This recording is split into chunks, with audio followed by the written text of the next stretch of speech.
Hi, everybody. Welcome to the World Cup lot, the Rugby League World Cup podcast.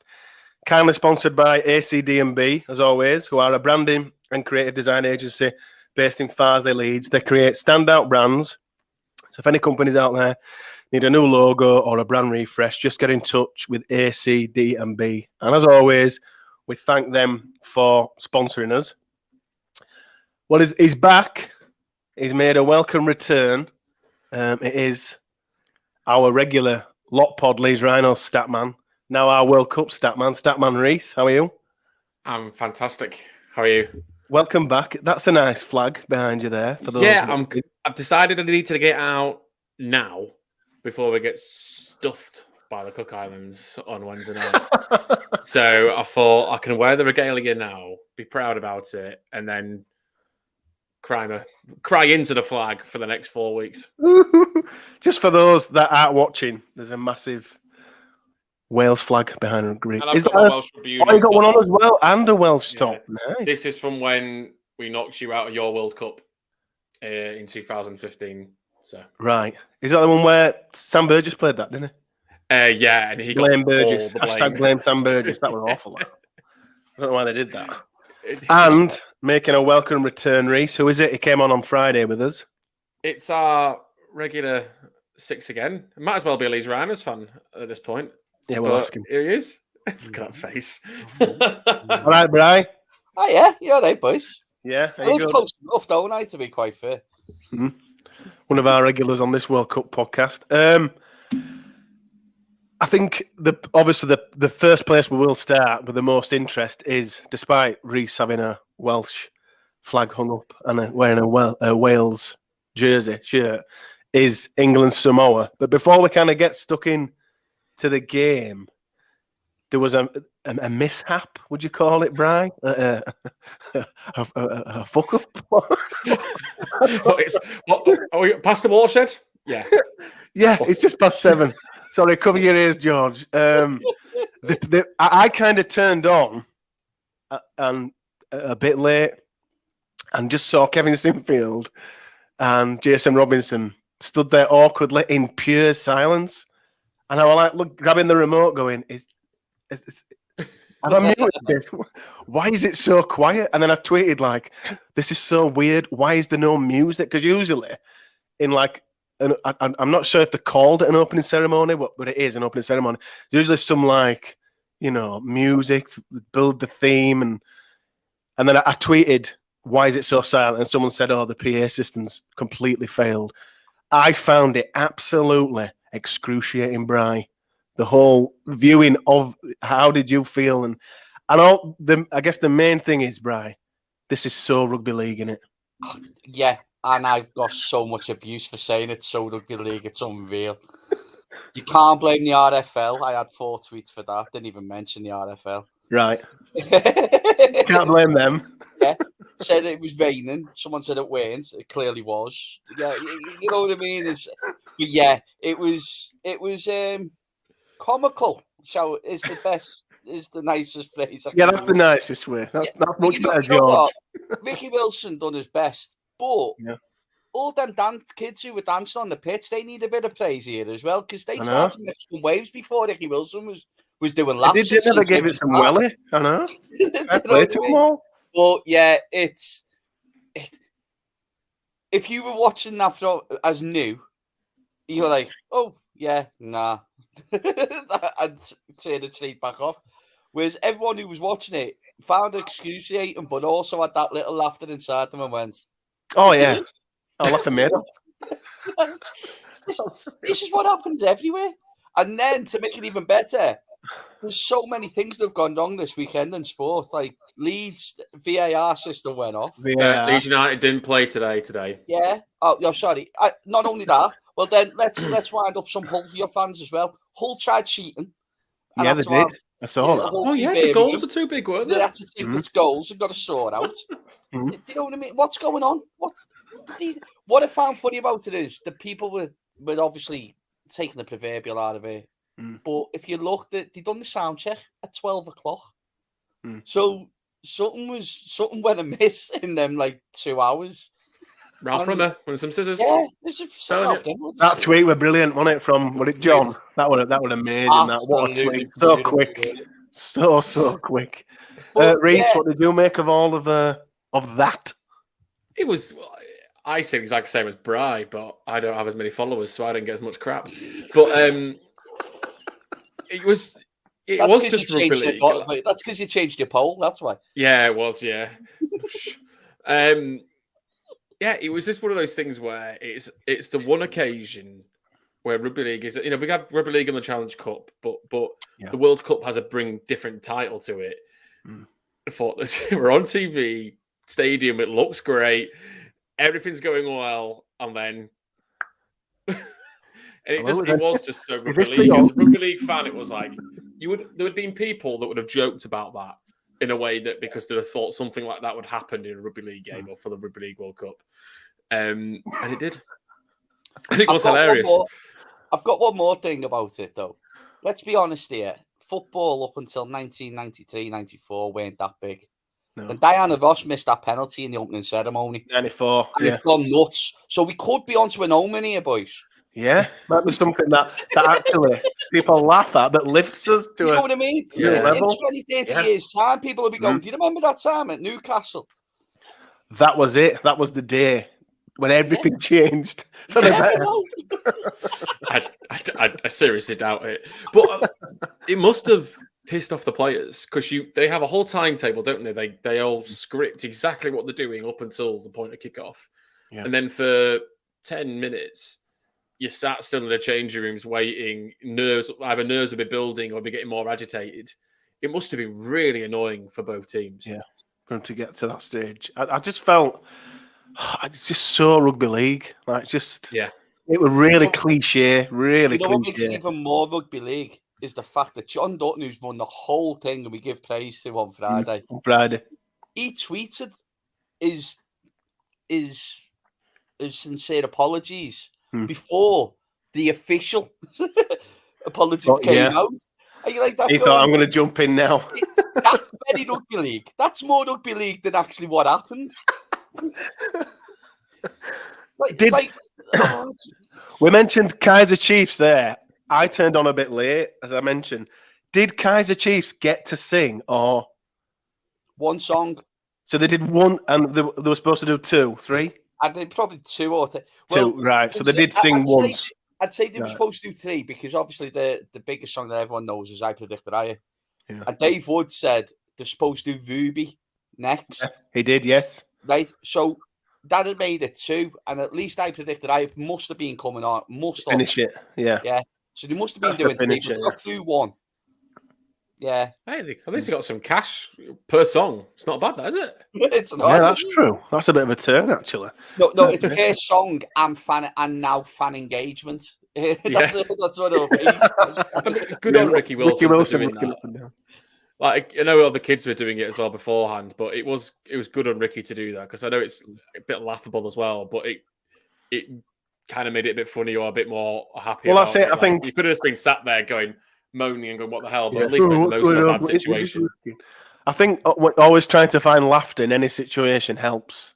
Yeah. And I think him doing that, it kind of, at least the cameras had something to follow then, rather than, I think Chapper's made a comment, didn't he, about they went back to the studio to save Dave Woods because he was just dying out there. Yeah. He's not the most skilled person for that role, is he? Like Mark Chapman's is better at you just imagine like the director going, please someone just cut back to Mark in the studio.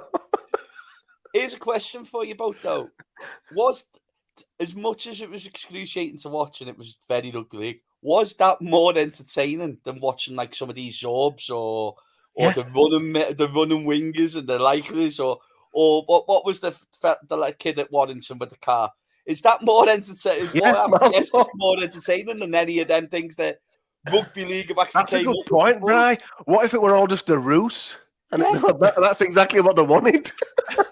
It does sound like a social media strategy rugby league would do. Let's not get praised for doing stuff good. Let's make a mistake and get extra clicks instead. Make it funny. Yeah, let's make it funny. Yeah. get us spoke about. Let's get us trending. Yeah. Yes, let's make a Straight out of mistake. the IMG handbook. Oh yeah, this is when IMG come in with their recipes and start throwing this up. Yeah, Another thing was they'll have them flashing lights at that some of the football teams have, with all the like Hull FC do, don't they? We five do. Of them five of them will stay off for half an hour while someone changes a bulb up a ladder. The cost on now. It's a change a light bulb. In terms of the event of St James's Park, of the attendance, Reese, did you think it looked good? Do you think it looked big? Yeah, it did. You could see certain pockets. They're always really annoying, by the way, on the cameras. They always show the areas where people aren't bloody sat. I don't know why they do that. But it's like at Leeds today. They always, at Hixby at Hendon, they always faces the north stand when no one really sits now. And like the south stand, they packed underneath it. But no, St James's Park looked really, really good. It was great to have the big Samoa flag. It looked full. It sounded a bit crap at the start. Do you think, though, sorry, just to nip in, I think, because there was a lot of stuff on Twitter about the atmosphere and lack of it. I don't know how it usually is for like an England game or an international game, but do you think, Reese, that the opening ceremony and how drab that was affected it? Yeah, of course it did. I mean, it did, didn't it? I felt so, yeah. Of course it did, because you'd be sat there going, what the hell's going on? And you're getting excited and you go into much of a lull as the players do. And I think Rugby League and Rugby International does have atmosphere, because I unfortunately rewatched that 2013 semi-final the other day. And the sound in that game was brilliant. So with any sport, it's the quality of the game that drives the volume, but the quality of the experience, and that wouldn't have helped. Certainly not. What did you make of it, Brian, of St James's Park? Do you think it looked big? Do you think it looked like a World Cup kind of opening game? Yeah, I think it looked good. And I think the reason why is because they used the strategy that was being used before at Wembley, where they shut the top. Yeah. The top behind the camera. Yeah. So obviously you don't really see the vast majority of the empty seats unless there's like a replay or a camera angle of some sort, or like on the pitch. It, yeah. Yeah. But I think it looked good. I think the opening ceremony, which wasn't an opening ceremony, which you weren't calling an opening ceremony, would have, for what they had planned, clearly had planned, it'd have been good. I like the little touch of having the kids in the wheelchairs come out with the flags for the wheelchair. Yeah. You know, little touches like that was fantastic. Obviously, it was unfortunate what happened. And yet, I think the atmosphere was subsided a bit. I mentioned it while I was sat here watching it. But again, to be quite fair, there's the best atmosphere so far has been today at Jamaica Island. And so really, and that was what? Not even less than a quarter. 6,800, I think. So you've got you sometimes it's like any sport, isn't it? Sometimes you need the play to get you going. And it's like Ray said, sometimes the game lifts everyone, doesn't it? So, as soon as them 3 tries went in, there was a total different first, then the second, there was a total different atmosphere. Yeah. It was more of a carnival party type of thing. Which was clearly what they were trying to achieve before kickoff, before Ralph got his edge cutters out. Just snip that wire. Just one more thing I'd like to talk about before we do dive into the England Samoa review. The BBC commentary. Dave Woods is fine. I think we all agree with that. I don't think. Yeah, Dave Woods. Yeah, Dave Woods. We're all nodding. Dave Woods is fine. But then there's Brian Noble and Jonathan Davis. Now, Reese, you might have more of an inkling as to when this trio came into the BBC. This trio, it must be 15 years that we've had these on the BBC now. As long as I remember watching the Challenge Cup on BBC, I remembered these 3. And to be fair, it used to be 4 because John Keir's being given the boot. John Keir. For some reason. Well, I know because he's a part of the World Cup. He was on the 1865 game, I think, before the Challenge Cup. He was definitely on with them, money. With Sharon Shortle, but yeah. So we've had this combo for a long time now on the BBC. I don't understand why when they've got people like Lois Forsell sat there, JP, James Graham were brilliant on Scotland, Italy today. Do you just think they need to refresh? Because for instance, for the England games, that's their headline slot in it for the BBC. So these are their headline commentary team. Do you think it needs revamping, Reece? Do you think they need to start using newer players that have retired recently type, or coaches like Lois? Well, Brian Noble would like to remind everyone that he's at the game and that we were watching it on TV. So for the viewers at home,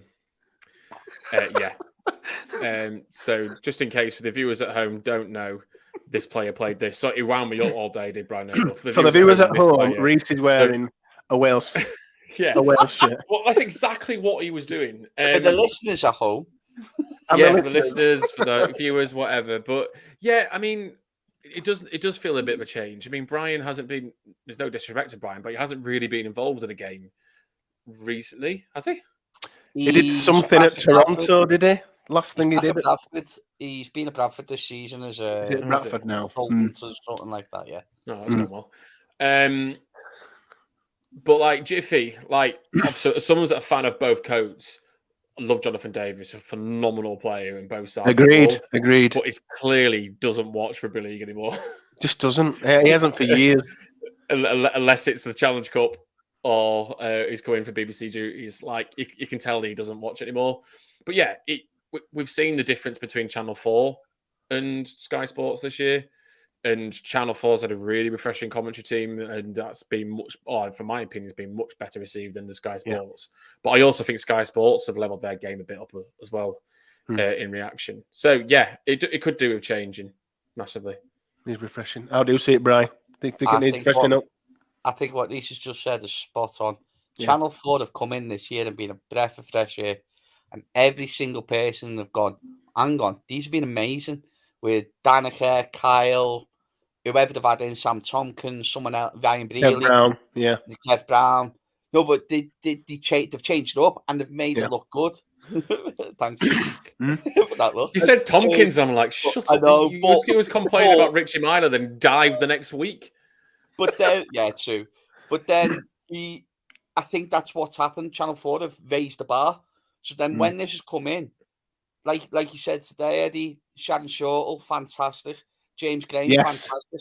Yes. Because and then like now, the game that's about to start, you can have Andrew Voss.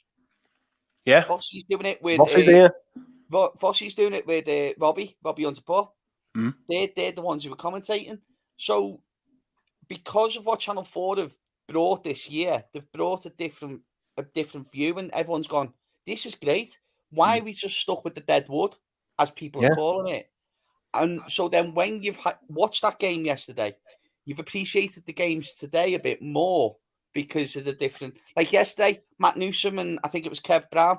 Matt Newsom for Matt Australia Newsom's a game. fantastic commentator. He's back up to Dave Woods. He's amazing as Matt. And Kev Brown's been a breath of fresh air on Premier Sports as well.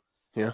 So because of the new commentaries coming through from Channel 4, I think everyone's eyes have opened and gone, we need to change. And as Reece just said, Sky Sports have started doing it. Maybe it's time for BBC to do it, but maybe they might just do it through the tournament. Yeah, I think they've already started to do it because the commentators for every other game, we've just mentioned every commentator other than the ones of the England game. So in reality, they just need to promote those people in for the next England That's game. what I mean. They've got them there. Yeah. They literally sat there, either commentating on the doing the analysis or working for the BBC. They're there. So just say, right, you two, as in Jonathan Davis and Brian Noble, you can do another game, but for the England games now, we want James Graham and Jamie Peacock because they've got 1 million caps and they're new, as in a new voice. Or even, I don't particularly like him, but even John Wilkin, it's still a freshly retired player. I just listened more, in particular, Jonathan Davis, because he doesn't watch the game. It's just so, and I think like this is the one time the spotlight's truly on rugby league. It's got the spotlight for the World Cup, and just listening to Jonathan Davis, I'm like, it stands out so much that he just doesn't watch the game. It doesn't. You need to get rid of him. But Pull this him the off. thing, Get rid of him. you've noticed little things like James Graham today. What was it? Spilled his chocolates, dropped his chocolates. Hmm. He said that someone dropped the ball, and it made me giggle. And straight away, you're like, you know what I mean? It's just little things like that, and that's why Vossi's amazing. And I think Vossi's going to bring something to the BBC coverage. This He always year. does, because Vossi, I watch the NRL, and whenever Vossi's commentating the game, you're watching the game that he's commentating on, and there's times where I think this game's 0-0. It's a drab, but his commentary is bringing it to life. I'm thinking, how is he seeing things and like bringing characteristics to stuff that's, it pulls the viewer in, and it's like it's just amazing at his job. Do you just think Aussies and Kiwis just sound better doing commentary anyway? Aussies, Kiwis, the Welsh, and the Scottish, I think, are the best commentators. Just got that voice for it. That But on Vossi, do you not think when you're watching one of his games that it seems like the time flies? Yeah. It seems like he'll turn around and go like, "There's 15 minutes left," and you're like, "Really? Where's that gone?" It's brilliant. If we can just grab him or clone him and have him over here for BBC. He'd live in Halifax if you let him. Yeah, perfect. So on to England versus Samoa.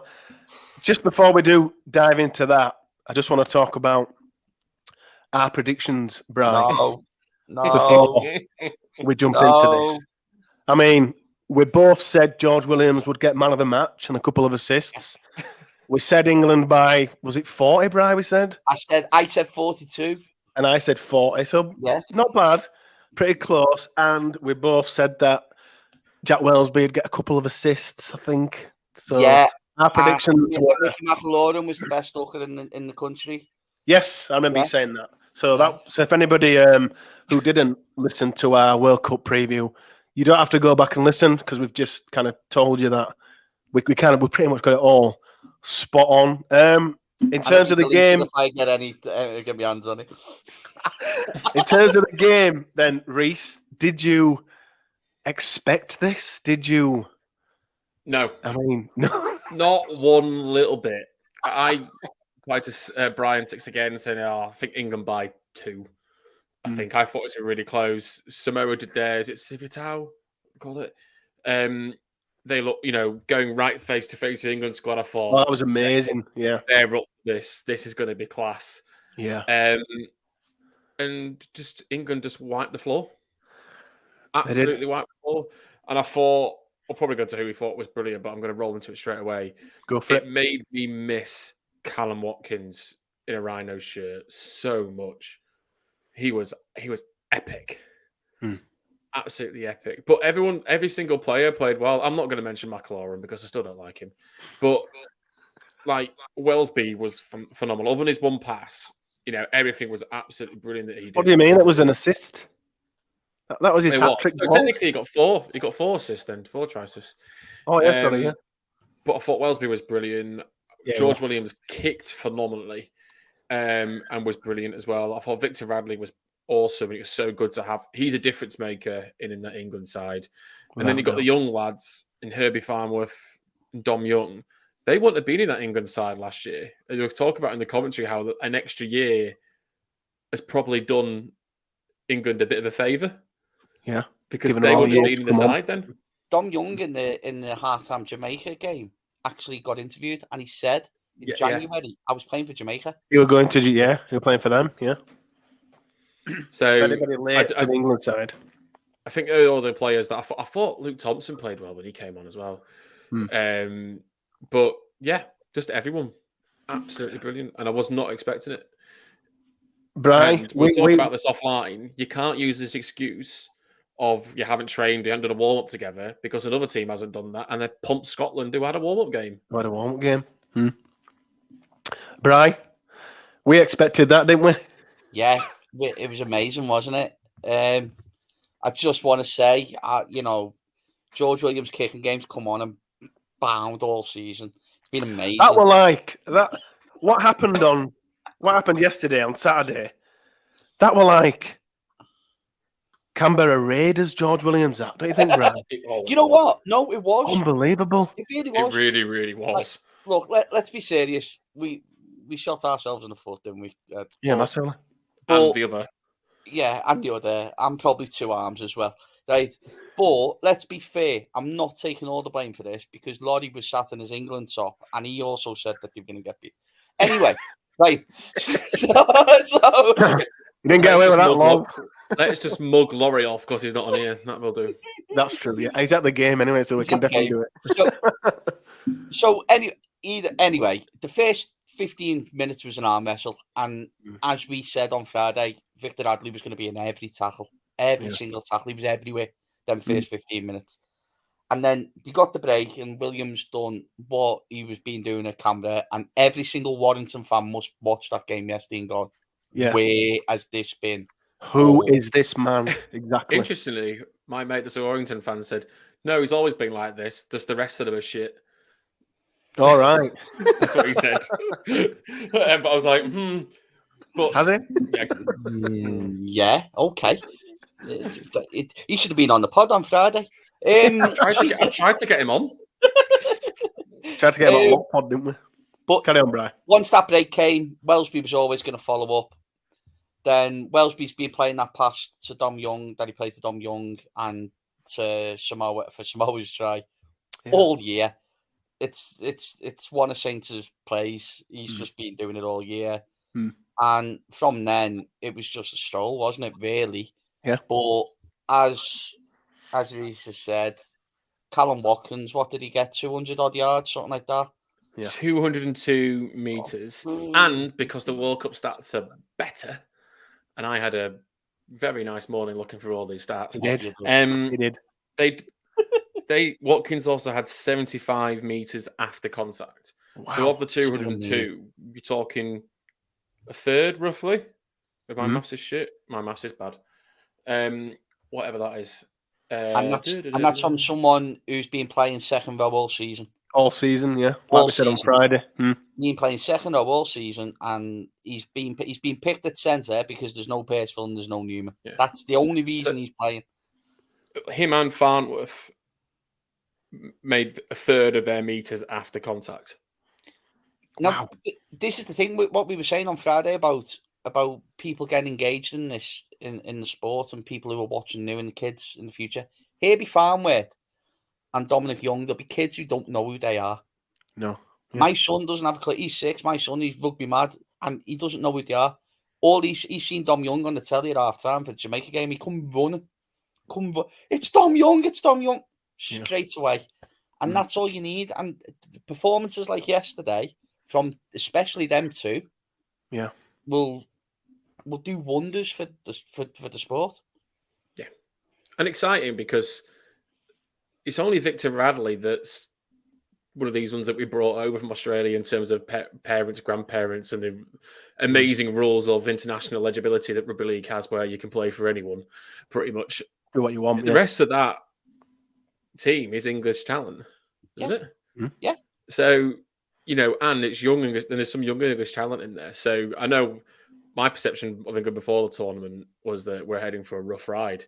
It's amazing how quickly it can change. I'm not saying we're going to go all the way and win it, but it gives me hope for if the international game does grow like it should grow, we should have a really competitive side because we just need some young halfbacks, and then we get another young halfback to go along with Wellesby, and that is Mikey Lewis.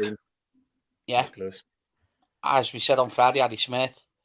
There's Lewis Dodd. Lewis, he seems to be the forgotten man, Lewis Dodd, really, because he got a bad injury, didn't he? So he kind of forgotten. But yeah, there's a few there, but whether they can kind of I think the key thing is playing more international rugby. Like Reece says there, England look like they've got a decent pedigree coming through, a nice batch of young talent there. What from on the back of what Reece just said, Carl Amor mentioned something in the commentary last game. Next World Cup's only in 3 years. Yeah, it is. So you look at the players who you can put into that. So you keep the Knights going. The Knights are going to play a few more games this next season. You can get an international pre-season. As long as there's an internationals at the end of next season, you're pretty much in a cycle then for the next World Cup. And you can look, Tompkins probably won't be at that World Cup. So you're going to play Wellesby there, or you're going to play someone So then, if you move Wellesby, you've got 2 spaces, 6 and Yeah. 7. To fill If in. Williams doesn't make it, you're gonna need a new hooker. You're gonna need new forwards, and you've got all these players coming through now, who in this pre-season they all should be watching this and going, "There's only 3 Got a years. chance for France. Yeah. If Ronan Michael can watch the last World Cup and then participate in this one, but before he'd even played, then you can make it in 3 years if you're at a Super League level. Surely. Of course you can. 3 years of playing Super League, you've got a great chance of making it in. You know Absolutely. what Or just Can I do on my stats? Because I'm going to say, do you want to get into stats before I didn't spend 45 minutes this morning going through all this for nothing. He loves it, though. Can I put something in my ears? Yeah, go on. You read it? Only because you're going to mention George Williams. Yeah. So England made 720 more meters than Samoa. Oh my God. Yesterday. They had 59% of the possession. They had a completion rate of sets of 90%. England. Wow. Yeah. So that out of 40 sets, they completed 36 of them. That's unbelievable. Reece, do you know what Australia's was? Australia's was 71%. Australia didn't complete 11 of their sets yesterday. They also only had 5 errors, did England, and only conceded 4 penalties. I mean, Samoa had loads. That fullback isn't a fullback. That's first time he's played fullback, Reece. Yeah, he's special. He is so good, but they ruined him there. Yeah. I haven't seen what his error count was. 9 players made over 100 meters. The top 5 were Watkins, 202, sorry. Makinson, 193. Farnworth, 172. Williams, 171. Young, 168. So that's your back line, pretty much. Post-contact meters, Watkins, 75. Farnworth, 74. Makinson, 51. Wow. Interestingly, Mike McMeekin, 43. Then Dom Young, 40. Yeah, I forgot as well. He played the whole game. I forgot he played. Yeah. There were 41 tackle breaks. George Williams had 8 of them. Wow. Sorry, Bright. Watkins and Farnworth had 5 each. Makinson and Burgess had 4 each. And then tackle-wise, McAlorum led the charts for both tackles made with 36 and missed tackles because he missed 8. So that's the bit I want you to focus on about Michael McAlorum. Yeah. And then 3 players that just look great in the stats. Wellesby, credited with 3 try assists, was involved in another. Yes, there is try involvement stats now. Wow. Statman's dream, this. Oh, it's brilliant. He also was credited with assisting 3 line breaks. Another new stat that I love. Wow. It's great, that. And then he also made over 100 meters. Williams, now's the bit to put your headphones in, Bright. 171 meters, scored a try, set up another 2, and was involved in another. He also made 2 line breaks. And I just put him brilliantly. And then Victor Radley. So he was on the pitch for 49 minutes. I thought Victor Radley played a lot longer than that. I thought he played the game. I said on Friday he's an 80-minute player. There you go. That's how bad I was on Friday. What game was that? I thought he played the game. What game was I thought he played the whole game. I did. And I completely forgot Mike McMeekin did play. But him and Whitehead played the whole game. So both second rows played 80 minutes. So yeah, he was on the pitch for 49 minutes. He made 138 meters in 49 minutes. This guy's a beast, man. Were after contact. He also assisted 3 line breaks. And in his second stint, he played hooker. And he did. Yeah. He did. Came in at hooker and looked good, I thought. Yeah, so there was 8 try scorers as well. So 2 for Whitehead, 2 for Young, Makinson, Watkins, Farnworth, Wellesby, Williams, Burgess. Assisting wise, Welby got 3, Radley got 3, Williams got 2, Makinson got 1. You know, just everyone got involved. Yeah. It was only. I'll just say something. Yeah. It's not on the England game. It's on stats. It's all. Reece, can you find out the last time in the first 4 World Cup games that the team that the bookies had as underdogs scored the first try.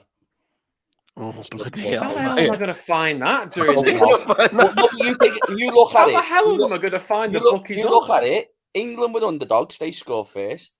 Yes. Italy are underdogs. They Were they scored. underdogs? Were they Yeah, underdogs? on in the the bookies? bookies. Yeah. Well, they mightn't have been, but everyone didn't expect them to win. Lebanon have just scored against New Zealand. Oh, they have. Yeah, after 2 minutes. Underdogs. He'll score. Eddie's not beaming because he predicted them on Friday. They're unreal stats. Can I just say, when you say errors, there was 6. Did you say for England? 5. 5. Oh, 5. So there was 5 errors, 4 pens. Technically, there was 4 errors because Wellesby's try assist will count as an error, won't it? Yeah. Yeah, that's an assist. That was his hat-trick ball, that one. That was a beauty. Technically, there was 4 errors. Yeah. That's, Just on...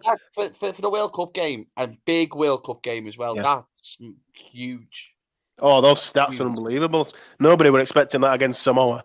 Speaking of Samoa, they were diabolical. And, you know, like Reece says, Suwali at the back with their errors and all the injuries they've got. I mean, that build-up anyway, everyone, oh, sorry, not everyone. Some of us expecting them to beat England. I mean, with the injuries now, Bri, they can't get any worse, can the Samoa? Can't get any worse than that. No. Even with the injuries, sorry. No, but some of them injuries were horrible, weren't they? They were shot. What they're dislocated hip, broken leg, and oh god. But as we said on Friday, when we were talking about Australia and New Zealand, the second team, shall we say, looks strong. But if you get a few injuries and a few concussions, you're done. You're putting and I think they'll still qualify. They'll definitely get through that. It's just what team are they going to put out in the quarterfinals? Who's going to be available for them? Realistically, you think they're going to play Tonga? So they need this full strength. Who are no mugs? Yeah, they need this full strength as they Or backed them to win it. Yeah, he did. After Laurie turning up in an England shirt and saying what he did, and then what's happened, just think the opposite. But yeah, they were poor, weren't they? They were absolutely shocking. You could tell that they had them. I think the worst decision was playing Milford.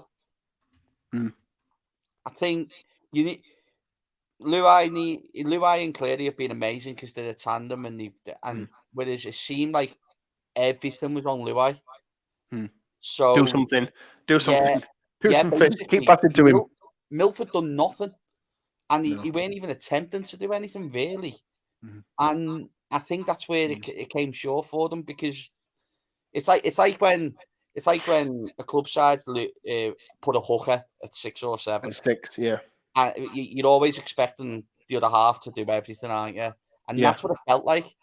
And so it felt like as long as England nullified them, which they did, and they done really well defensively at it, they were always going to come out on top. They were. I agree. So obviously those stats there that Reece said, the way England played, amount of tries they scored, assists, pretty much everyone played a blinder. So for the next 2 games, Reece, does Sean Wayne change it? Does he have to change it? Should he change it? You know, there's like Mark Sneed, Andy Ackers, Ryan Hall, Mikulecki. They're all going to be chomping at the bit. But do you change a winning team? We're playing France next. Yeah. For me, you play your strongest side going into France, and then you rotate at Greece. I think the team is stronger with Aledzki and Batchelor in it. Yeah. But I don't know. Were there rumours that it was an injury for Aledzki? For Mick. Yes. I saw 1 or 2 people on Twitter saying that he picked up a shoulder or something, but we didn't know all about that at Leeds, did we? Unless it was some after grand final. Yeah. So, I just think that if Aledzki's in, you swap him out for Mike Cooper easily. You've got Bateman to come back as well, who's a golden boy, so he'll get butted back in straight away. But if we get the George Williams Canberra version, I'd love to have the John Bateman Canberra version as well. Yeah, maybe Sean Wayne can squeeze that out as well. Yeah, so I think you probably stick with the same side. Same side for France, chop it up for Greece. And then rotate it Greece. I've just been trying to look, by the way, whilst being in there. I've been trying to find the last time England scored that many points in the World Cup. And I'm currently in November 2000. Right. When we beat Russia 76-4. Of course. Russia. That's the last time. time. Rugby league. Yeah. Brian, the last time I can find us scoring that many points. That many points. That is a good statsman. He's a good statsman. Brian, do you agree with Greece? Yeah, totally. He's obviously going to bring Bateman in. But yeah, you keep it now. Keep the momentum going. Then give them a rest. Because again, it might be injuries or suspensions or concussions. And then that's when you play. You need the momentum for the main team for 2 games. Yeah, in my eyes, and then play the third game with the second team, just so they've got game time in the legs in case they need it for the quarters. Yes, and which is now looking like, is it PNG now, top in the group? It's gonna be. It's that, as we said on Friday, that PNG for Cook Islands game is going to be absolutely huge. Yeah, that's the one. It could be the same running as 2017. Yeah, because we played Papua New Guinea in the quarters, then Tonga in the semis, and on Aussie. So it could be the same running. Could be the same running again. Man of the match, it went to Victor Radley. Did you agree with that, guys? Nope. No, I don't think he was like, after the coach was like, I'm a bit embarrassed. Yeah. Don't know how I got it. Don't get me wrong, he was immense. He was brilliant. brilliant. And I think part of it was the fact he was playing for us and it was his first game for us. And I think it was a bit of all of that, why he got it. It's George Williams, hand down. It was for me as well. I'm about to say, definitely. It was him or Callum Watkins. Yeah. Do you agree with that, Bri? Yeah, it had to be George Williams, didn't it? Had to be. I don't know. I can't remember. Was it Jonathan Davis who picked it on BBC? The thing is, the lax lyrical about him in like the first 2-3 minutes. So you knew full well he was going to get man the match if he played well. Yeah, you just knew it. It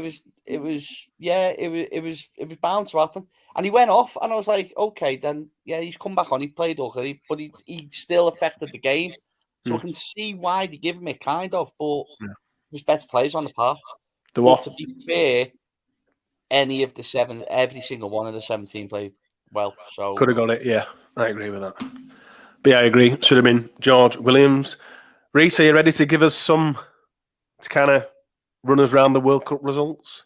Yeah, I will do. I'm just admiring. I forgot. Michael Chekai is the Lebanon coach, isn't it? Completely forgot about that. Well, that's the score I can currently do because I'm watching that as I speak, and that is currently 6-all, just after 7 minutes. But just after we played on, I say we, I'm not we, is it? After England played, Australia played Fiji at Headingley, and Australia won 42-8. And then this afternoon, we've had 2 games. So up in Newcastle at Kingston Park, Scotland got thumped 28-4 by Italy. It was a lot more than that. It was a lot more than that. Nathan Brown was... Sitter, didn't he? He dropped one right on the... Yeah, he did. They dropped 2? Yeah. Yeah, bomb 2. That was bad, though, that one he dropped on the line. Like, it was no pressure. Like, oh, God. Myself and Reece nearly got the Moretti's out, didn't we? Yeah. Oh my God, yeah. That player that was called Moretti, I just gasping for a beer. I wasn't going to drink today, but I've literally had to start drinking because of that bloody player. Any excuse. Any excuse. No, Eddie messaged me saying every time he mentions Moretti, it makes me think of beer. I was gasping for a pint every time he mentioned his name. But yeah, Italy were good. Nathan Brown was brilliant. No warm-ups, no problems. And then Ireland beat Jamaica at Headingley this afternoon, 48-2. I've got a bone to pick with Ireland. They should have just let Jamaica have one try. Sure, that was tight. Just let them have one try. Like, Don't be when they got the shady. 2 points, they got it at the end of the first half, and the whole crowd was like, take the 2 with the penalty. But my lasting takeaway from that game is Ellery Hanley has not aged. We have said this from the dawn of this podcast. Ellery Hanley has drank. It's a hill I'll die on. I've said it before. He has definitely drank from the fountain of youth. Yes. He has. The only thing that's changed with Ellery is his hair. He used to have a little fade going on. It looks exactly the same. But he looks like he looks like he's just retired. Exactly. Yeah. And not because he got injured or it was not fit enough. He just fancied retiring. You know, we just as that game were start. I think when it was start half time. And anyway, Ellery was on telly, and I kind of sat there, Harry, my wife, don't know diddly squat about rugby league, about sport, to be honest. And she says she knew it with JJB. And I said, yeah, it's JJB. Oh, is it Headingley? Yeah. She's like, I said, doesn't Ellery look great, that guy there? And she's like, oh wow, yeah. And then she said, how old is he? And I said, it must be 60, Bry, 60 odd. Late 50s. Something like that. Something like that. Remember. And she's like, no way, it looks like he's freshly retired. I said, that man is creeping like late 50s, 60. How old is he, sorry? How old is he? 61. Right, 61 years. I've got 3 points on this then. 1, Ireland, they should have let them score, but wasn't it nice that the biggest cheer of that game was actually when Jamaica took the 2 points? Yeah, they did. Yeah. Right. Yeah. 2, Ireland aren't daft, taking Luke Carey off with 20 minutes to play. Clever. Oh, yes. Very clever. Yeah. 3, I'm 40 in 4 weeks' time. My dad's 60, and look, I look older than my dad. So what do you think I look like next to Ellery Hanley? Actually, I've got a 4th point. If you put him next to Latrell Mitchell, he'd look fitter than Latrell Mitchell would. I would. Absolutely. He looks younger than Latrell. Honestly. I was like, Ellery. what? Throw him a shirt, get him out there. Looks amazing. Absolutely amazing. Definitely drank from the fountain of youth. I don't think Victor would be happy that he gets thrown a shirt to you. Be better than him, though. I watched the majority of Australia, Fiji. Did you both watch that one? Yeah. I thought it's just, I don't know, they make me sick. You know, they're just they're too good. There's too many of them that are too good. You know, they kind of make us. So they brought Harry Grant on. It's just unbelievable. Absolutely unbelievable. Great player. Just came on, completely changed the game. And then when they've got Daly Cherry Evans there and Nathan Cleary is coming into this side. Can anyone beat them, Reese? We kind of discussed it on Friday, but do you think there's a side in this that could, on its day, beat this Australian side? New Zealand. God, I hope so. Definitely. I wouldn't put it past England or Tonga to pull like a World Euro performance to do it. It would have to be a performance of a lifetime. But I could certainly see them giving it a good go. And there's another point with Australia, and it's these sodding numbers. And I didn't get a chance to talk about because I wasn't there on Friday. I can't tell you how much that annoys me. Because it happened in the NFL, and when the NFL, they used to have certain numbers for certain positions. Right. So when you were learning the game, you knew what the position the player was because of the number on. And then to see those numbers that Australia came out with, it full on sent me on a rant. Because I was just like, why? It just shows that it shows the arrogance. It shows that they don't actually care, and it's to think it's all about them, and it really annoys me. So for all of this, anyone who can beat them, I bloody hope someone does, and I think it will be New Zealand. Please, New Zealand. I've got 3 points on that. You're on hope. I've got 3 points on that game. 1, Chris Speedy Gonzalez Kendall. I've got this written down here. pretty much gone He had a viral, head- hasn't it? he- Keeping it with He had a head Adokar. start. He had a head start. He It did. doesn't matter if he had a head start. He Kept still up with kept him. up with him. And But also, on them numbers, Shannon Shortle had a little dig at them today, didn't she? Hmm. When she was She saying did, about yeah. Ryan Neely playing fullback but wearing 7. That was that was yeah, beautiful. she thought it was another stupid number, didn't she? But Harry Grant, he is He's quality. dynamite, yeah. He and I don't really like saying it, but he reminds me of James Roby when James Roby was back up to Kieran Cunningham. Yeah. Because that's what he used to do. It's Storm he plays for, isn't it? Melbourne, He yeah. used to do that. Storm, come off the bench and just change the game. Come off the bench, change the game. Come off the bench, change. And it's got to the point where they've got to start him. He's going to have to start for them, And isn't that's, He's you gonna know what I have mean? And it's got to that point now. And it's like you just know it's got to happen. But he was so good yesterday. Unbelievable. unreal. I thought Cam Munster got player of the match, didn't he? Did he? Yeah, he did. Cam Munster. Yeah, I think so, yeah.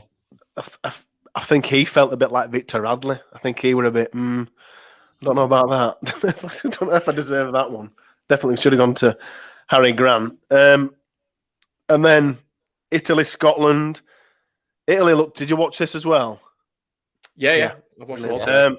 Italy looked really good, looked lively, kept it alive. Amazing kit. I kind of tweeted it, but that kit, and when I saw that kit, New Balance, I was just like, wow. So the first thing I did was, let's see if I can buy this shirt. It's nowhere. I cannot. No, there isn't even official merchandise at the games. No. There was at the England game, but then everyone was disappointed that there weren't any at Headingley. Yeah, but there's not been at Headingley today, and there's not been any at Warrington either. It's just scandalous. I don't get it. But I looked on New Balance. I thought I'll go direct to the source. They'll have it there. There was nothing there. I Googled it. Maybe I just overlooked it, but I just think that's the time when you first see. So, for instance, now people are watching the New Zealand game, going, oh, wow, that's a nice kit. Oh, let me have a look. That first impression, that's when you first look it up, innit? You don't look at it and then a week later. So they need to be quick on the draw, but anyway, that's something matter. Is that your favourite kit so far? I think that's the winner. Yeah. I think the only one that comes close is France. France away. Ireland's is nice. France away. If the France wear their away shirt, it's just beautiful. Mm-hmm. The Lebanon one looks like a Salford home shirt from a couple of years ago. Yeah. Rubbish then. Yeah. See, I'm a bit weird with the kits. I noticed the socks first. Like the socks. Where are you looking? I am weird. The socks on the Italy kit were absolutely stunning. Awesome. The Italian flag, wasn't it? Yeah, the Italy flag on the fold over, and the Scotland socks were lovely as well. Scotland shorts as well. Is that if Bride's wife is listening, you know what you get to get him for Christmas. Yeah, mate. She can't get hold of them because you can't buy them. Yeah, I'm gonna draw full of oddball socks, multicolored. I was at the shop over the road the other day, and the girl goes, "You always come in odd socks, and they're always multicolored." And I was like, "Yeah, no." Yeah, odd sock. Yeah, oddball, odd sock. You kind of touched on it briefly there. I think it was Bry. Sharon Shortle on commentary. As soon as I was watching the game, must admit it's the first time I've ever heard Sharon, and I was just like, I thought she was absolutely brilliant. And then I tweeted it, commentators doing a great job. I didn't know who it was, and then people pointed me in the right direction. But what a breath of fresh air. And we spoke about the BBC commentators earlier for the England games, but Sharon and James Graham today were. I haven't listened to Vossi yet. I'm going to when somebody finish this, but would stand out by an absolute mile. I thought she was brilliant. What did you make of her? She's great. I really enjoyed it. I thought she was brilliant. More, please. Again, there was just some of those little funny quirks that didn't really get like the thing about the dropping your chocolates or whatever, what kind of it was. But there was just those funny little quirks. But they worked really well. Her and James Graham, I thought, they did as well. So yeah, more of that.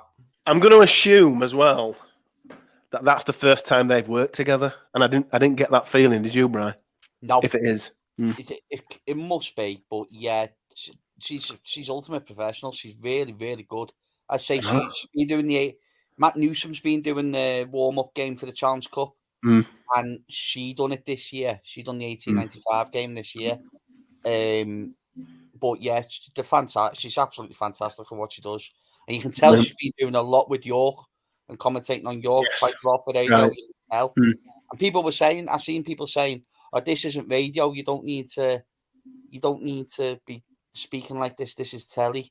And you're like, well, hang on. You can either have it how they are, explaining it to people who might not be watching this game, who might just tuned in, or you can have it like Brian Noble does, proper other end, who just goes off the other cliff. Do you know what I mean? So yeah, for the listeners at home, yeah. So, you know what I mean? I think she's just being a breath of fresh air, and more to come.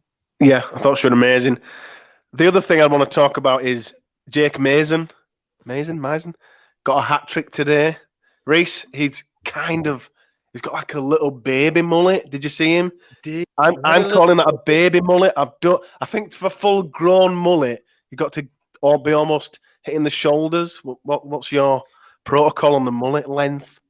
I think you've got to be Samoan by the looks of things. Oh yeah.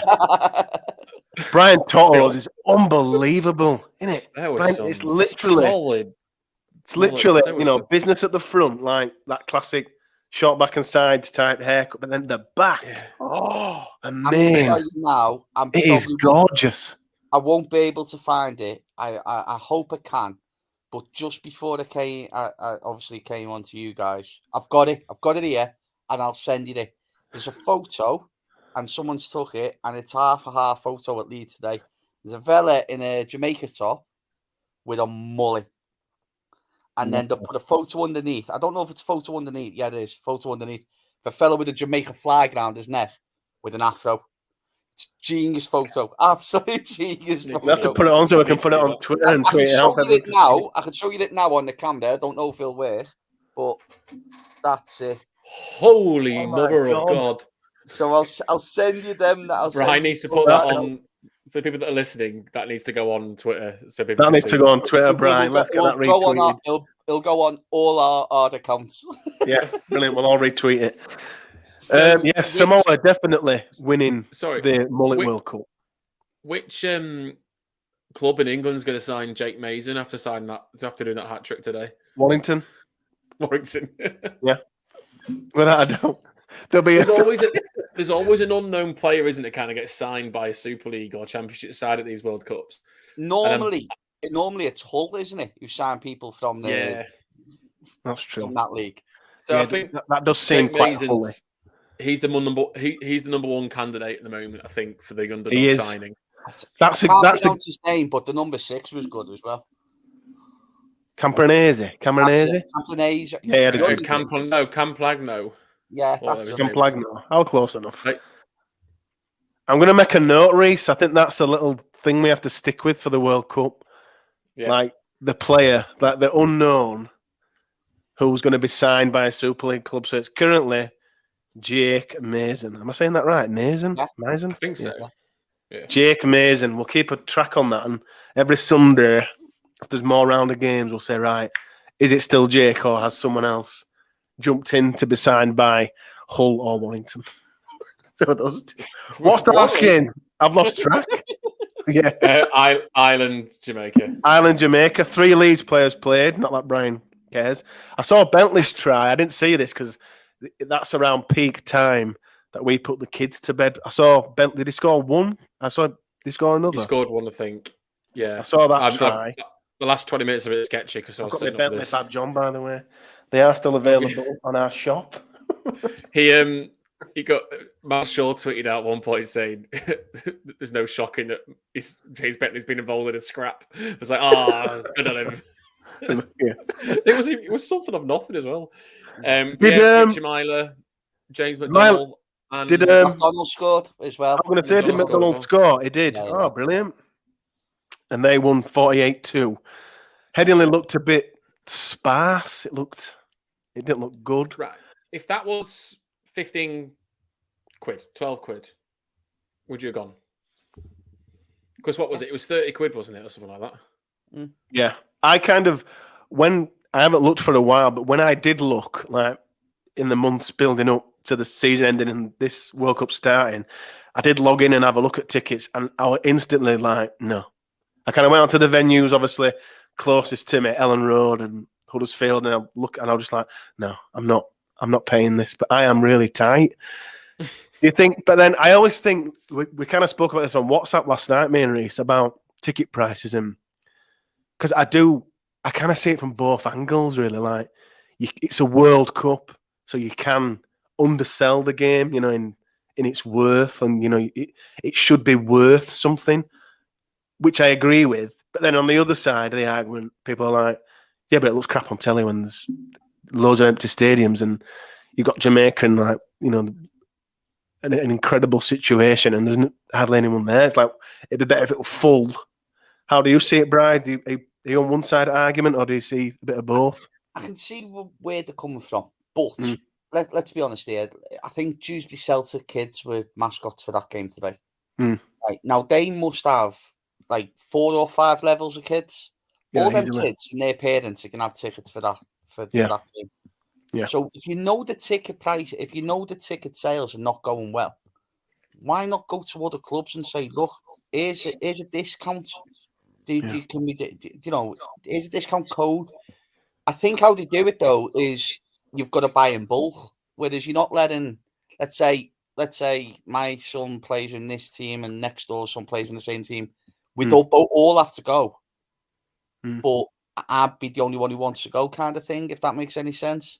Yeah. I think that's how they do it.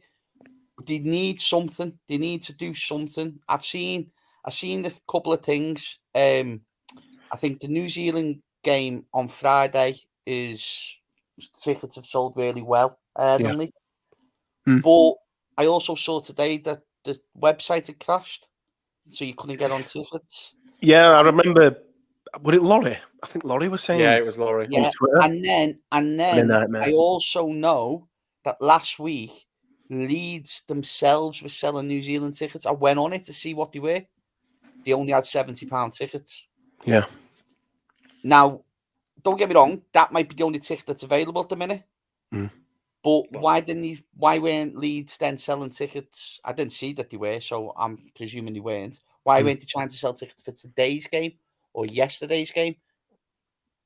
Or just trying to push the game that's nearly sold out so then they can sell the higher brand. That's it. Do you know what I mean? It's no disrespect to Leeds. It's just what I saw. Do you know what I mean? All clubs are probably doing it. But I think more schools need to be put in, like half terms coming up. Definitely. Get deals on the kids and adults and the parents and whoever can go and get there. And you got things like Waggers clubs. I used to go to a football thing when I was a kid, and every Saturday morning they'd have 40 tickets for either Everton or Liverpool. Yeah. If you wanted to go, you could go. And that's what it was. And they had them. So, like, Wagger's doing a thing, like, is doing his camps. What if one night let's say he's in Doncaster and there's a game in Doncaster, it's not sold out? Go and give Wagger's company 100 tickets, 200 tickets. Yeah, and get them in. Get them in. Look, just... Do you know what I mean? That's how I look at it anyway. It winds me up because I thought they got 2013 so well. They got the right stadiums, they got a good mix of the right areas, and they put their games in the right place, and the prices were cheap. Yeah. I remember going to games for 15, 20 quid. And I know the world's changed since then, but it doesn't seem to have taken that lesson and moved it forward. I think I read something about the game at St. James's Park was the highest grossing game. So there's certain games where you can probably charge those prices like they have done and still sell the stadium. But for Jamaica Island, arguably Headingley was probably too big for it. But I understand why they've put it there because Jamaica's got quite a big West Indian. Got a massive. It's got a big West Indian Caribbean culture, hasn't it? Well, that's why we didn't have the England-Fiji game at Rochdale, wasn't it? Because of the Fiji connection. You can see why they've done that. So you've got to be clever about it. I just don't think they've done things in the right way. Because if it had been 15 quid, or if it had been buy all there's 3 games at Headingley, and if you buy a ticket for each game, it's £15 each instead, rather than buying 25 quid a time. I'd have bought like a group ticket. That's a really good idea, like a mini season ticket for a ground. Yeah. But it's a bit disappointing. But That's such a good idea, Reese. see, Well, let's look at it this way. Do you think New Zealand Ireland is a bigger game than New Zealand Lebanon? yeah. Right. So you're expecting a bigger crowd. I'm looking at this game now live. There must be 5,000 people there. Doesn't look many people there, does there? And so it's Sunday. The kids must have been playing rugby somewhere. Yeah. Do you know what I mean? Just go out in the communities and get people in. Mm. For what you might lose on a ticket. So even if it's £25 taking a kid's ticket to tenner, for £35, you're probably going to get that back by what you spend in the ground. Mm. Unless you're ready.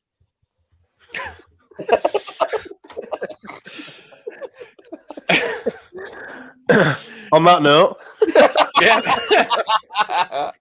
this is the last we'll see, Bri. He's not coming back on. His predictions are rubbish, and yeah, I'm not having that. No, brilliant. That's the World Cup lot. Anything else to add before I wrap it up? No, we're done. Just really quick predictions for the next games that are coming up, and just literally one-word answers, i.e. the country. Monday, you've got France, Greece. France. Doncaster? Yeah, France.